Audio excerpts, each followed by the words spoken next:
நடுவரை விலைக்கு வாங்கிய மும்பை 5 முறை தில்லுமுள்ளு செய்த நிதின் மேனன் கடுப்பான ஆர்சிபி ரசிகர்கள். மும்பை அணிக்கு எதிரான போட்டியில் கள நடுவர்கள் மற்றும் 3வது அம்பையர் ஆகியோர் மும்பை அணிக்கு சாதகமாக செயல்பட்டதாக ஆர்சிபி அணி ரசிகர்கள் கொந்தளித்து வருகின்றனர். அணிக்கு எதிரான போட்டியில் ஆர்சிபி அணி 20 ஓவர்களில் 8 விக்கெட் இழப்பிற்கு 196 ரன்களை குவித்துள்ளது.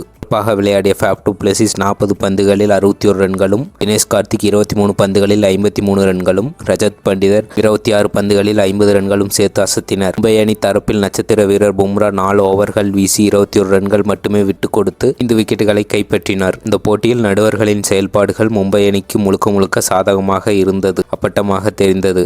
தொடக்கம் முதலே ஆர்சிபி அணிக்கு எதிராக நடுவர்கள் நிதின் மேனன், வினீத் குல்கர்னி மற்றும் வீரேந்திர சர்மாவின் முடிவுகள் இருந்தது ரசிகர்களிடையே விமர்சனத்தை ஏற்படுத்தியுள்ளது. ஏற்கனவே ரஜத் பண்டிதர் அடித்த பவுண்டரியை ஆகாஷ் மதுவால் தடுக்க முயன்றார். ஆனால் அவரின் உடல் பவுண்டரி லைனில் இருந்தபோது பந்து அவரது தொடையில் பட்டது.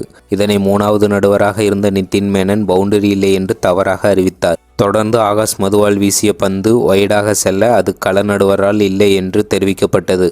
அதேபோல பும்ரா வீசிய யாக்கர் பந்து லோம்ராரின் கால்களில் அடித்துச் சென்றது. அது சரியாக லெக் ஸ்டம்புக்கு வெளியில் சென்றது தெரிய வந்த போது நடுவரின் தீர்ப்பு என்று அறிவிக்கப்பட்டு வெளியேற்றப்பட்டார். இதையெல்லாம் கடந்து கடைசி ஓவரில் ஆகாஷ் மதுவால் வீசிய பந்து தினேஷ் கார்த்திக்கின் நெஞ்சு பகுதிக்கு வந்தபோது அதனை தடுத்த தினேஷ் கார்த்திக்கு நோபாலுக்கு மேல் முறையீடு செய்ய அதனை 3வது நடுவரால் சோதனை செய்யப்பட்டது.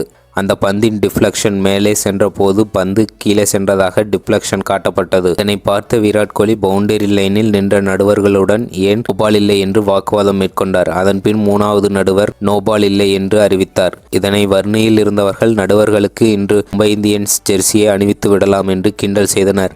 நடுவர்களின் ஒரு சார்பான முடிவு ஆர்சிபி ரசிகர்களிடையே கடுமையான விமர்சனத்தை பெற்று வருகிறது. இதை பற்றி உங்கள் கருத்துக்களை கமெண்டில் தெரிவிக்கும். ஷேர் பண்ணுங்கள் மற்றும் சப்ஸ்கிரைப் பண்ணுங்கள். நன்றி.